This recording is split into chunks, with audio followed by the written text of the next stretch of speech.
Hello and welcome back to A Foreigner and Family in the Philippines, and this is going to be a video on the green beans. I've mentioned the green beans in a previous video, but I haven't actually shown them yet. I've only been over here a couple of times and I wasn't doing a video at the time, but I'm making my way to the green beans. It's just I'm out of Sili peppers, and here I'm not a big rice eater.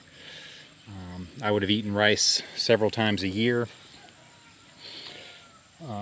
But here I seem to have it at least once a day, and I'm still not a big fan of it. I would prefer potatoes and green beans.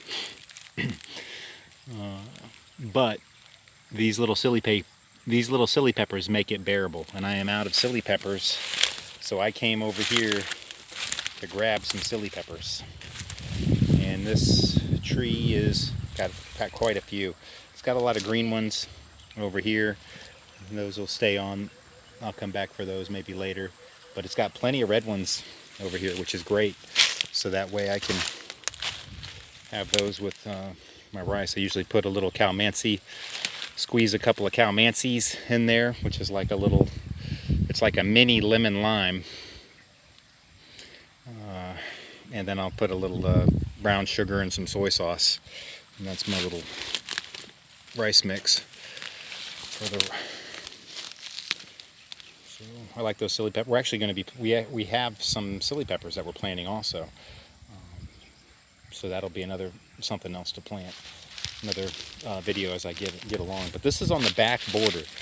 And while I'm making my way over to those green beans, I took a moment. These red sticks are the border trees, which are the teak. I just kind of wanted to take a look at them. They seem to be doing okay. Down there, they get it's a little crowded for them because of the those weeds, especially the vine weeds. And I thought we had just weeded these. I need to keep better track. I put them on my calendar when I do and when I need to come back. Shoot, I've got so much on the table there just for maintenance. It's taken a little bit to get back to them. These are some of the bananas down here, and behind the teak here, I have a row of the bananas that go across with a row of gooey bano that go in between the bananas, and then another row of bananas, and then the gooey bano, and then the other rows start that go up the hill after that. And then there's a space available for cacao trees. I'm looking at intercropping the cacao probably next year, but for the rest of this year I'm focusing on those bananas. So I'm going to stop the video, pick these Sili peppers, and then go check out these green beans.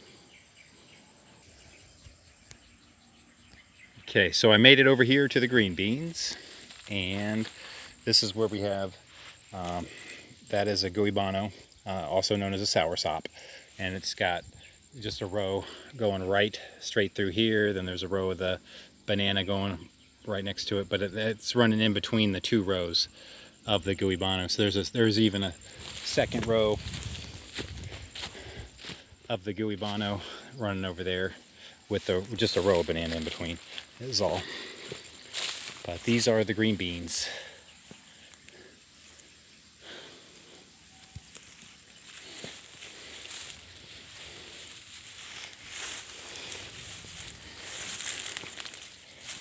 And got the bamboo here, and there was the string here is holding them up. I believe we use the nylon to go across there, but then the little individual strings that are holding these go up. They were taken from a sack, and I had nothing to do with it, but it basically took a sack and took it apart like that and tied those down. That was some painstaking work to do that for each and every green bean here.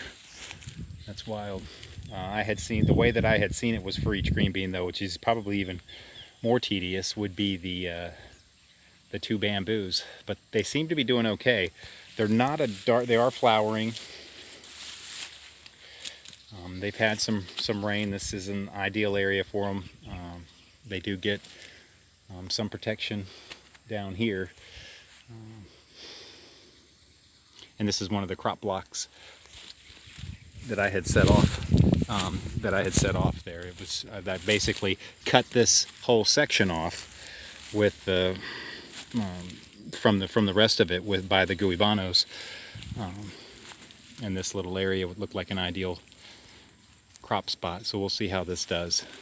See how these do. I see the flowers on them. That's looking good. And I thought they weren't doing so well because I was like, well, they're not like a dark green. But then I was told that that's actually good. You want them a little yellowish green. They will produce more green beans that way. So otherwise they won't fruit as much.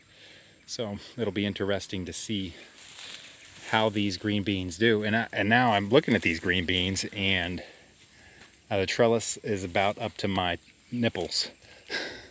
So, and I've seen them where they're up higher, where people can walk underneath them. So I don't know if these were too low.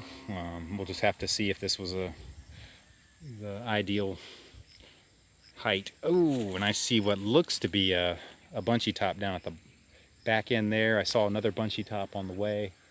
I've got to get those. I got to come back and get those. And when I was coming and blocking this off for a crop, I was like, I wasn't sure if it was going to be too small of an area. It looks like it's. I like the size on it, actually. It looks manageable for one person. Or if you need help with certain things, you can hire an additional person, so that's good. And what else? This is just another look at these teak over here.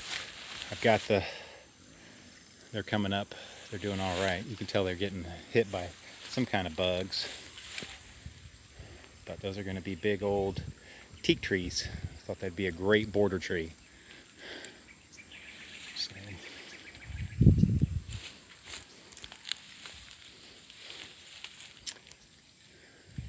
I'll do an update video when we harvest these green beans and mention about how much we get for this little area here that I've shown you.